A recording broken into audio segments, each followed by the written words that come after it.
What are you gonna do? Told you. We're gonna hang out, gonna watch a movie, gonna take some pictures.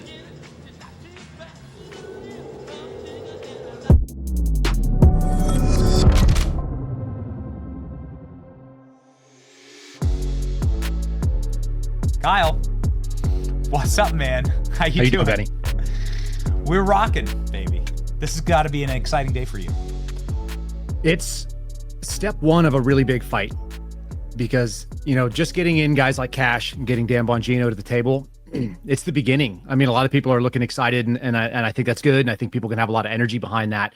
But it's the same thing I told Cash before he even got the nomination. If you really want this job, you're inheriting a crime scene. We've got to be really serious about the animal that is the FBI. That institution wants to fight back with everything it has. And I hadn't considered this before, but there's a guy named J. Michael Waller, who's a think tank dude out of DC. And he was mentioning that a U.S. president has actually been taken down by the deputy director position before. The deputy director, historically, the place that Dan Bongino is going, that is a role that exists to protect the FBI from the director. So this might be a really interesting move, taking that piece off the chessboard. But institutionally, the FBI tends towards a thing that I would just call the status quo. It wants to protect the FBI. And so, yeah, these guys have their work cut out for them. Like, this is step one, and I get all the excitement, all the energy, and I've been seeing it as well. But at the same time, I'm very sober about it. I've got a slide sitting on my screen right now, 20 different investigations that have to happen internally just to get things started and figure out. And it's much bigger than Russia, and it's much bigger than some of the splashy stuff about the Epstein list. We're talking about 300 FBI agents that were assigned to FBI headquarters to investigate FBI agents who were conservative, who were veterans, who were Christians, who were problematic to the regime, that wouldn't just say yes and go get a COVID shot, that wouldn't just do what they were told when that was pushed down from DOJ and the Biden administration. And so there's been this big compliance purge, and I know Jim Jordan talked about it pretty dramatically, but it's a really, really big problem, and it's far bigger than anything that goes back. It starts with Obama, but it ends with institutional capture. So they're fighting an uphill battle against an animal that doesn't want to change. So we've already seen some of the bloodletting at the FBI. Metaphorically, there have been some major layoffs, and has been a huge shakeup. You're saying that's not even, you're just scratching the surface there. Yeah, so I like to push back. There's guys like Sean Hannity who have gone out there and said, 90%, 95%, 99%, whatever number they make up, of the FBI is full of good men and women that just want to serve America. Yeah. And I say, okay, well, where were they? Where were they when things were going wrong? Yes. Where were they when a search warrant was being served at Mar-a-Lago? Yeah. Where were the teams? I want to know about the HRT teams. I want to know about the SWAT team that said, you don't need a SWAT team to go into a place that was protected by the U.S. Secret Service, and we don't want to serve the search warrant. We're going to sit this one out, boss. Find somebody else to do it. Who are those people? Because I've never heard of them. And if they were there, I would have heard them. I know people in Miami, and people just showed up and did it. I have friends that don't talk to me anymore because they went on that search warrant. I have friends from Washington Field who flew down in a plane from Washington, D.C. to go serve the search warrant on Mar-a-Lago. And one of the proudest moments I had was that the FBI removed me before they went and did that action, which I think was crossing the Rubicon. So when we talk about the good men and women of the FBI, it doesn't mean that there are not some. I got buddies that have worked in rural and remote, what we call RAs, satellite offices, and all they're doing is locking up bad guys. They're going after cartels. They're going after child traffickers. They're going after dealers. They're going after white-collar fraud. It's not always real sexy stuff. They're doing the work that you expect, and they have nothing to do with politics. And they've never been told to do something nasty like go monitor a parent at a school board meeting. They've never been told to set somebody up on behalf of the counterterrorism division to go grab someone who has really bad ideas online. They haven't had like created these fake white supremacy cases. And I've worked at least 20 of them around the country. I used to get sent out from Washington to go and sit and watch these guys. And they're mostly made up. You'd go and you'd be like, this guy's what, like a racist prepper? Like, you're allowed to be a racist. You're allowed to go and tweet racist stuff on Reddit. We may not want to be friends with them, but they didn't have that experience. So there are good people, no question. But is it the majority? And how many frontline supervisors told all the people that were Christians that said, I don't want to get the shot, you better go and do this nasal swab every 72 hours or you're going to be fired, you're going to lose your paycheck. So how many people were involved in that? And they actually put together what we've called the FBI Stasi, but they put 300 FBI agents, this is something Cash and Dan are going to have to go and validate, at FBI headquarters to investigate FBI agents for not being compliant enough. So This is a real serious problem. And it's bigger than that. I mean, it goes to Plasmic Echo, which was going into Mar-a-Lago. It goes into Crossfire Hurricane. It goes into the Obama era, where at the end of 2016, Barack Obama changed the executive order that mandates the NSA's collecting, that allows them to get all the stuff that they get that is, secretive collection on US telco. And it allowed the FBI to have direct access to unfiltered, raw, unminimized FISA. That didn't exist before I joined the Bureau. So when I joined, that was the only thing that I saw. And I'm talking about, like, I can look into Betty Johnson's email address and I can see what you're doing, because you might have one contact somewhere who is on the FBI's list. Let's say someone from Iran reaches out to you and wants to look and have an interview with you, and you don't even answer the email. That's enough for me to justify opening an investigation into you and getting into your email. So that's the kind of thing we're up against. And it is a really, really ugly animal. And it serves itself. It doesn't serve the director, and it certainly doesn't serve the president, as we've seen. There's a reason why you're seeing the political left crying right now about all these government jobs. It's because they've turned all those institutions. They've captured them. Because when would you see a CNN headline, like I saw this morning, that said Donald Trump defunding certain areas is now going to reveal government secrets? And you're seeing the left celebrate the hiding of government secrets. We're living in the upside down because they've done that reversal since Obama. So when the news broke that there were 5,000, correct me if I'm wrong here, 5,000 FBI agents that were involved in January 6th prosecutions, I said, you're just going to have to dismantle the FBI. I mean, you're effectively going to have to fire so many people, because what that proves to me that there are 5,000 agents that are willing to violate their oath entirely and to persecute, and torture their fellow Americans, like some type of sick experiment, World War II experiment, literally torture their fellow Americans for nothing. And not only that, but they were excited to do it. So they were happy about it, right? Let me get the terms right. They were willing to lick the boots of what they viewed as institutional forever power, and to torture their fellow countrymen. And you can't fix that, right? And am I wrong? Yeah, so let's do the what does the leftist fact checkers like to do? Needs context. Let's do that. So the word is not agents, it's employees. So 5,000 employees. That's going to include analytical personnel. That's going to include support personnel. And the way that they asked it is they said, can you get every person that is a case participant or a case manager? Case managers are agents almost exclusively. So those are the agents. But then you've also got people that are doing the background research and so on and so forth. 5,000 of about 38,000 total employees. So it's a smaller percentage than 5,000 of 14,000. That would be way worse for sure. And then some of those cases are probably okay. And in fact, I think you and I could probably agree that if you took a bat or tried to hit a cop on that day, or if you got out there and you took a weapon system and you tried to go and take a cop down, that's a pretty reasonable thing to investigate. It may not be something that we put a lot of priority into, but the FBI investigates assault on a federal officer all the time. So I'm giving you a mitigation here in a way to kind of understand this thing with fairness, because I think it's important. But the people that went out there and said, yeah, I'm going to take a trespassing case. And one of the things that's on my slide out here, the weaponization and covering up for this group called sedition hunters. What I was being told by my friends who work inside the Bureau right now, that even until January of this year, they were getting cases recommended that they open that would be articulated and predicated on a report from someone in sedition hunters, which was a group of people that went out there and tried to do facial ID of folks that were at the Capitol, trespassers and whatever else, like minor crimes that don't even amount to FBI's attention.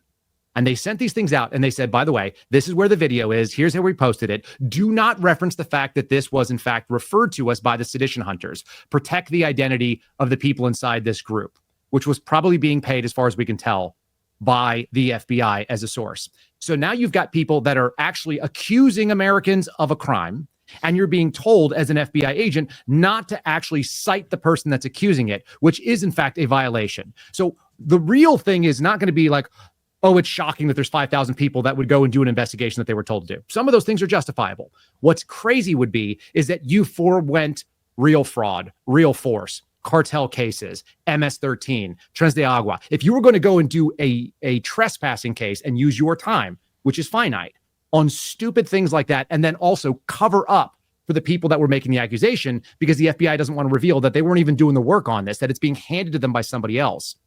Those are the people that are the problem. So it's a little bit more sophisticated as far as a problem, and you're going to have to dig a little bit deeper. Should all of the people that are involved in J6 investigations be fired? No, I don't think so. Because if you were investigating a cop getting hit with a flagpole, I don't want cops hit with flagpoles. And I think if they just went after the 100 or 200 people that did that on that day, Americans would not have been that outraged, because fighting with cops is kind of antithetical to being a conservative. We just like, hey, they're doing their job. I'm not really a big fan of the Capitol Police to begin with. I think they're just a glorified security guard. And I don't even know why they have investigative powers, because they're not under the executive. There's a lot of weird problems there. But if they're doing their job and you're doing your job, you don't want to get hit in the head with a flagpole or get hit with a bat or get run over or tear gassed. So all those things would be fine.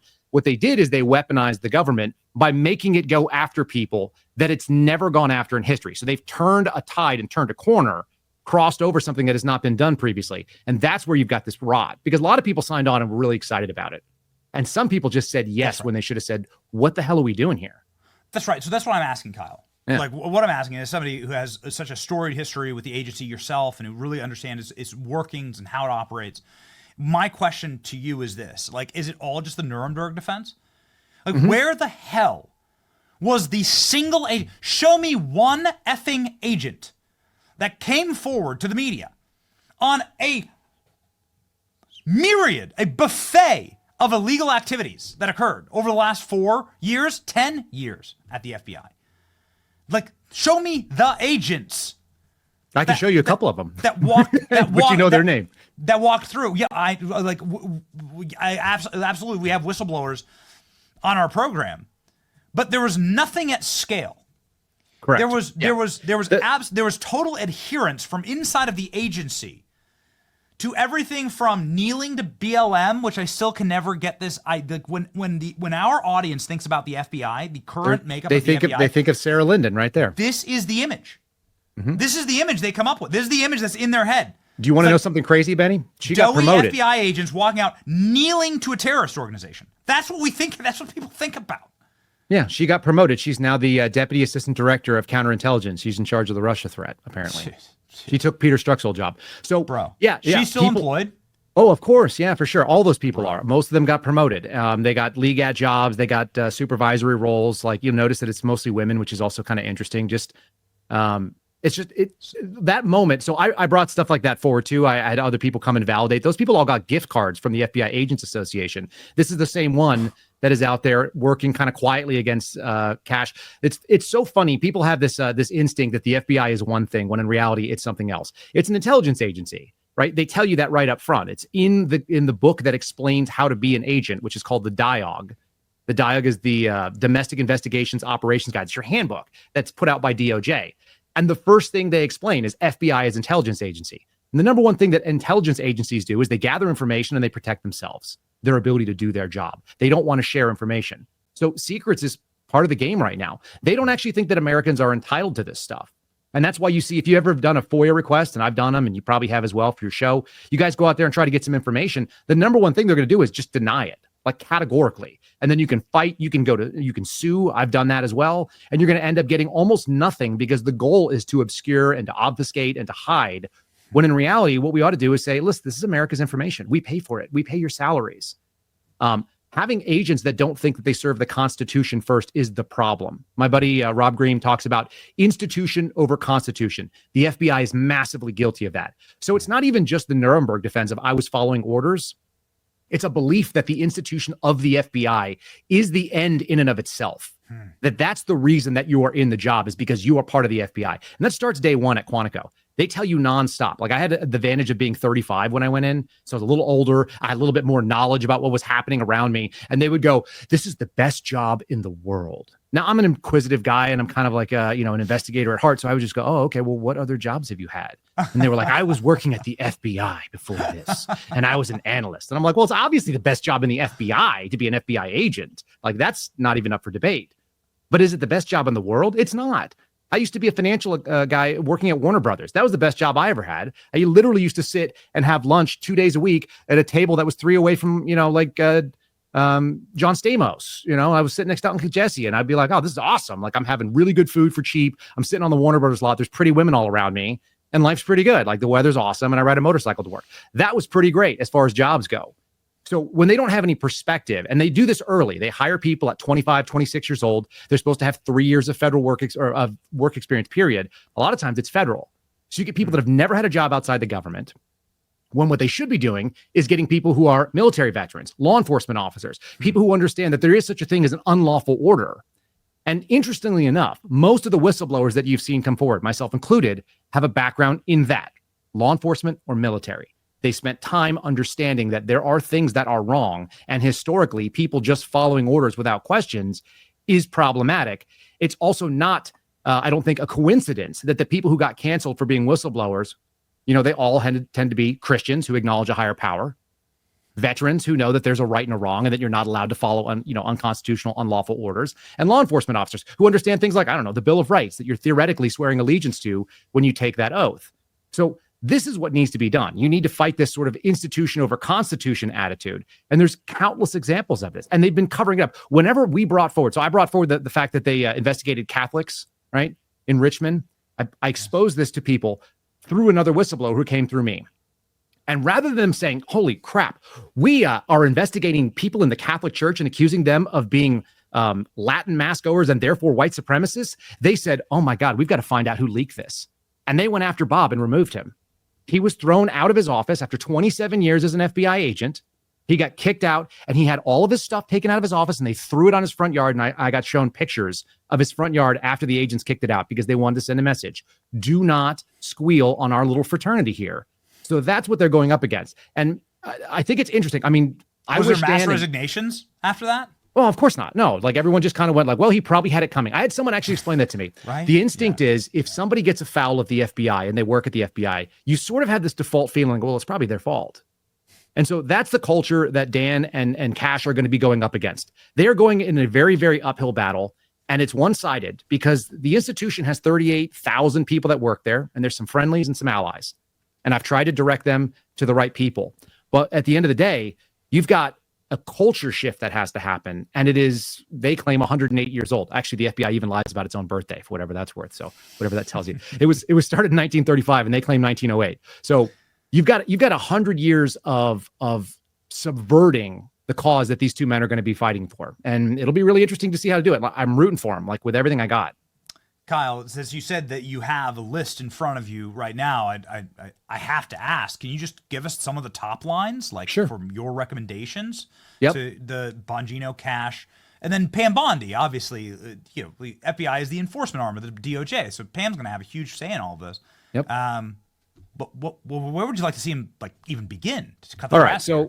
So 300 in the FBI Stasi at FBI headquarters. This was also part of a thing that we called the insider threat weaponization. So they used the insider threat office to go and to basically attack people who were going to Congress. They accused people like me of being either a spy or a traitor, in the same way that Robert Hansen was. So that's pretty wild.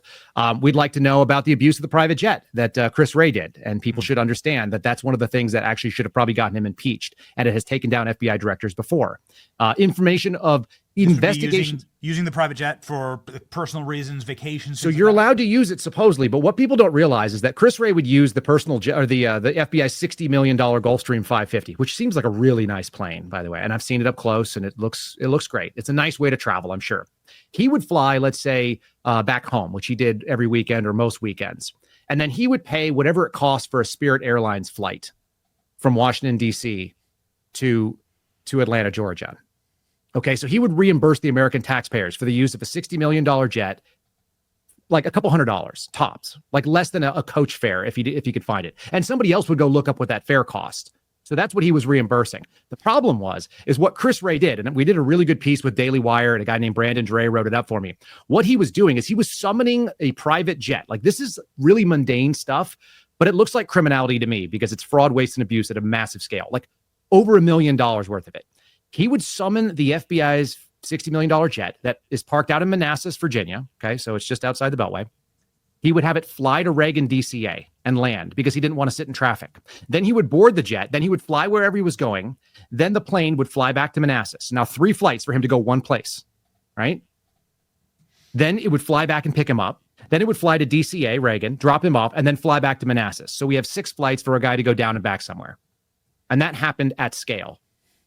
Hundreds of times. These jets cost hundreds of thousands of dollars per hour to operate. I was told that it actually cost at least $2,500, but as much as 10,000 times every single time it touched down at Reagan, and all of them were basically unnecessary. Wow. So that's fairly crazy. Yeah, you guys did a good job of pulling this thing up. So that story's been out there for a couple of years at this point. So these are mundane. Like I said, J6 transparency, that's on my list. Why did they require SWAT teams? Who made that policy? Who put out the memo that SWAT was going to be used on all J6ers? And the kind of, process is the punishment thing. That's a big deal. The Jeremy Brown case. How about the pipe bomber? How did the FBI decide that a guy who dropped 2 pipe bombs in the national capital region, guy or girl, whoever the hell it was, that person only was going to strike one time and never strike again, and we were never at risk or danger, and that the Capitol's not been in permanent danger of a pipe bomb being dropped somewhere? And somehow the cell phone signals. Because we've done so many hours on the pipe bomber, and you and I haven't been able to talk about it live on the stream. What if I were to say, please give me your Jeopardy answer to what actually happened here? Can you? What happened with the pipe bomber? What was it? Was it an FBI op? Was it an op? I don't think it was an FBI op, but there's definitely some interesting stuff. So let me tell you what I can corroborate. I was on a team that did surveillance on a person of interest for the pipe bomb case right away, like the day after or the next day after that.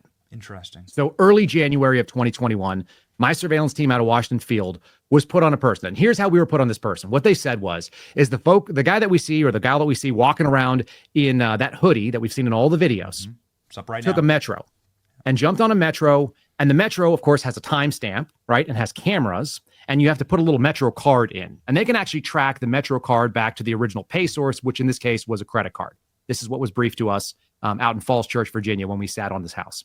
Okay. So that Metro card was tied out to a credit card. The credit card was the same name and address that was associated with the license plate that picked up this person as a car pulled up and picked them up in Virginia. And then we went to the address of the person that had that credit card and or license plate. Now, whether it was the same person that was driving the car, you could have somebody else drive your car, right? Somebody else could use your credit card to buy a Metro Pass. Somebody could take that Metro Pass and give it to somebody, but it's a heck of a place to start. And then the fact that we are told, oh, this is Steve D'Antuono. He was in charge of the Washington field office. He said, we have no ability to deal with any of the cell phone data that came out from the tower dumps that happened. We got 2 of the 3 providers, but not the third. And it seems like maybe the person was using the third. And then the cell phone company comes out and says, well, Congress asked us and we have it. Like, we got it for you. So what's the problem here? I don't know what the level of cover-up / incompetence was, but I know the FBI is too good at doing what they do. They found a bunch of J6ers who were literally just walking around on a camera and traced it back and found out that they lived in Omaha, Nebraska, and that they've never even committed a crime before. They didn't leave any evidence except their eyes behind a mask, or they were wearing like a beanie and you couldn't even see their face. And they were able to hunt those people down because they tracked them through the cameras to find the one time they took the mask down. If they found them, how could they not have found this person who did the single most terroristic thing that ever happened on January 6th? Yes. Dropping, theoretically, weapons of mass destruction, right?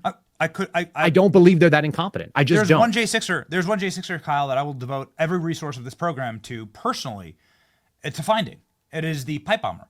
For sure. There's one person who behaved in a way that would have caused mass terrorism, right? And planted a pipe bomb. So let's believe the official story. Could have killed the vice president, right? Theoretically. Because theoretically, Kamala Harris walks right by the bomb. So, and how do you take my team, which is sitting on someone that is going to hopefully get us there, and pull us off, which is what they did in the second week. They took us off and they said, you can't go watch this person anymore. You need to go back to your offices, sit out at the airport, and just look at your computer terminal and read random tips of people who hate conservatives and who hate Republicans that are coming in wholesale across the lines from West Virginia. So and that's what they did. They had a hot lead, dead to rights, that had direct physical connections and transactions with the pipe bomber, and they pulled you. Correct. And I said, I'm like, look, if you guys don't want to go talk to him, I will. I understand. Like counterintelligence agents, counterterrorism agents, they work in national security. They get real cagey about going out and talking to people. I used to work in outside sales. I'm not exactly afraid of knocking on a door and having a chat with somebody. I was like, supposedly this person was associated with the Air Force. I was an Air Force veteran. I'll go knock on the door and say, look, man, you probably got on the wrong side of this thing. Why don't you come in and help us out? Because we're trying to figure out so nobody gets hurt. And you wouldn't want that. But that wasn't what they did, as far as I know. Now, maybe they went back and did it after the fact. But I was in the Bureau for at least another year after that, and I never heard that ever got done. And I got friends that were on that surveillance team, and they were never put back out there again. That goes up to right now. That's never been done. So what the heck was that? So that's on my list of questions. There's other questions that are a little bit more sort of nebulous. The questions about honest services fraud. There's a woman named Amy Nelson who was a bundler for Barack Obama. She was on the political left and raised money for Obama. Her husband was targeted simply because Amazon went and leaned on the DOJ, and the DOJ prosecuted her husband, or threatened to prosecute him, took every penny they had, took their home, like bankrupted their bank accounts, and never once charged him with a crime. All because Amazon brought a briefing deck to the United States attorney in the Eastern District of Virginia and said, would you charge this guy? Because we really need to get out of a contract. It's going to cost us $100 million if we don't do it right. So they charged him and tried to get a bunch of people to admit to felonies. The federal courts have actually vacated the plea bargains in this. So there's some questions about her case and how people use what's called civil asset forfeiture. I'll tell you the legacy of the last 4 years under Biden, which is actually kind of incredible for conservatives. I think people who lean to the right in this country now have a brand new respect and empathy for people who have been targeted by our criminal justice system. I've talked to Proud Boys. I interviewed Joe Biggs this weekend. I talked to Stuart Rose. How many guys that were in that camp, veterans, guys who were kind of tough, law enforcement, law enforcement supporters, were going to go out there and say, if somebody was accused, now I want to hear their story more. I want to know what they were about. Because we now have this new sensitivity that maybe everything is actually just not that fair in this country. Interesting.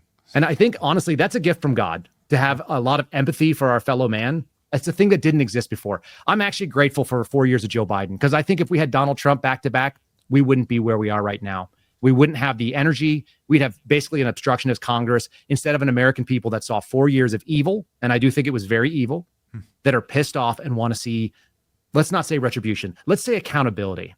And some transparency. And I do hope that's what we're going to see. I think we've got two guys that are there that at least have been talking the talk and walking it as much as possible. Now they're in a position to actually do something about it. So like I said, it's an uphill battle, but I want to see him win. So you're saying that the first major battle and the real battle will be within the FBI itself and against this ecosystem. Culturally, 100% that. Yep. Okay. I got to ask one more, Kyle, since I had you on, since it's such a lightning in a bottle, right, for social media.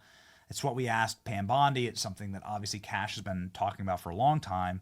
And the Epstein list and the protection of it, but more globally, the protection of predators, actually, with the FBI. This seems like something that really connects with the American people. There are so many families, so many fathers out there. It seems like some of the sickest and darkest crimes done at the expense of children. Do you think that we'll actually get the Epstein list? Do you have any indication of what actually happened with Jeffrey Epstein? Why is the FBI, who we've seen like raiding all of Epstein, the first people on the scene is the FBI, right? In the Manhattan apartment, in New Mexico, and the island. They're going in, they're hoovering up terabytes of data, every camera, every hard drive, every CD-ROM, and nothing, right? Like, why? Like, what can we expect next, given your pedigree here with the FBI? Yeah, so I think, first of all, like broadly talking about that topic, which is that you mentioned it earlier, Mossad, sort of Israel intelligence operations going on in the FBI. Yeah, we only know what we're told, we know what we're told, and that people on the intel committees, yeah. And it plays along very well with the way that Israel and the United States work in these spaces, because Israel is a very much like in a frenemy type space. There are things where Israel is beneficial to the United States, and we want them to be successful. There's times when they're stealing technology and they're working against us. So they are a kind of this weird target where you don't really mind if they're succeeding, but you also got to try to stop them from doing something and overreaching. They have access to the cookie jar, but not all of it. And so Israel is an interesting animal, and they're kind of unique in the counterintelligence space because they do operate that way. They look out for Israel, number one, and they don't play the same way as the other allies we have. So yes, I've heard the same things you have. I can't substantiate it. I didn't work on those cases. The FBI is pretty good at compartmentalizing those things. So we can say that, is it within the purview or the capabilities of the Israeli intelligence sphere to do, sort of sextortion or sexual blackmail? For sure. I mean, everybody's heard it, and it's not because it's made up, right? That's a real thing. Was he probably working in that way? Most likely. Yeah, I think that makes sense from everything that I've been able to see. Do I have any hands-on evidence? No.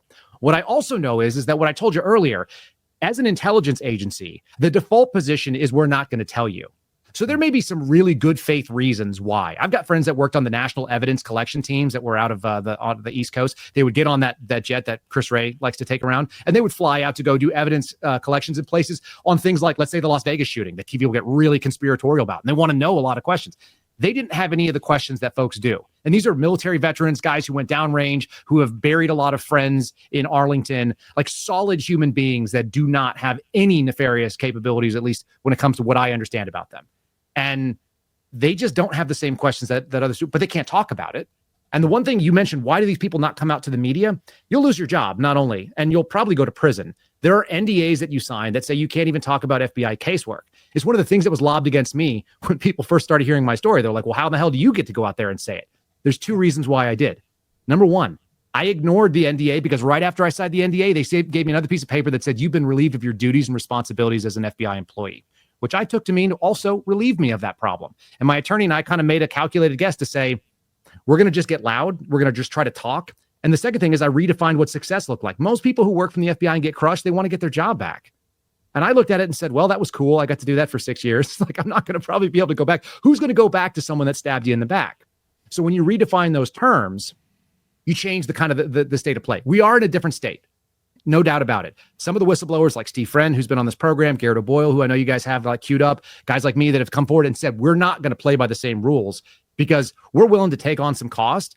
It's been a little bit of a game changer. And then getting a guy like a Kash Patel and having a Bongino in there who come from the outside and are looking to change the game, like that could be a sea change. And I really hope it is.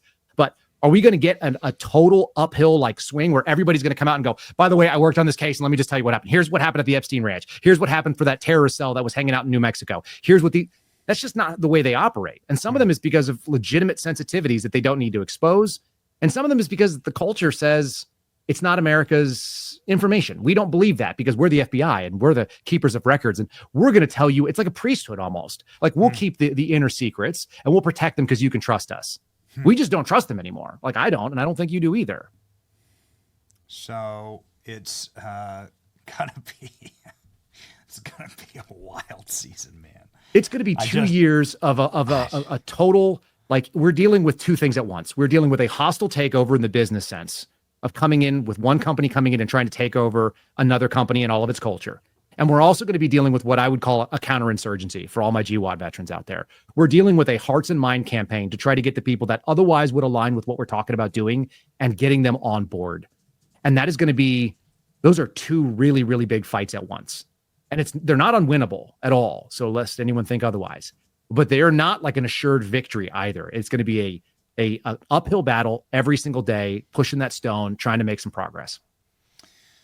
I really look forward, Kyle, to having you on the program with extreme regularity to explain this. This has been incredibly insightful. Just listening to your answers, it's very, very, very measured, and it's so good to have somebody who really understands the true problem inside of the bureau itself, and isn't just like swinging for the fences. Because I lived in DC for 20 years, man. This stuff is hard.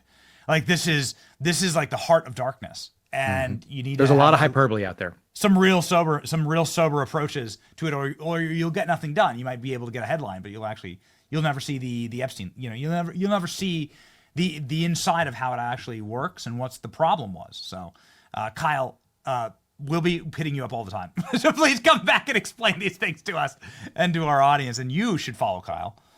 Also, ladies and gentlemen, nearly 200,000 Americans already do. And it's been an honor, man. The January 6th stuff, the pipe bomber stuff just blew my mind. I had no idea. That's insane.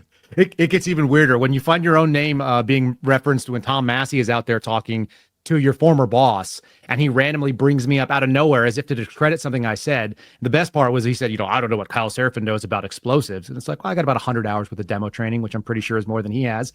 I've used C4, I've used dynamite, things like that. I'm fairly confident that a former accountant who now works as an accountant who used to be in the FBI probably doesn't have a ton of experience with demo, but it's been such a real weird ride. I look forward to talking to you again. Kyle Seraphin, man, shedding light on all of this. Thank you, sir. Godspeed. Yep. Thanks.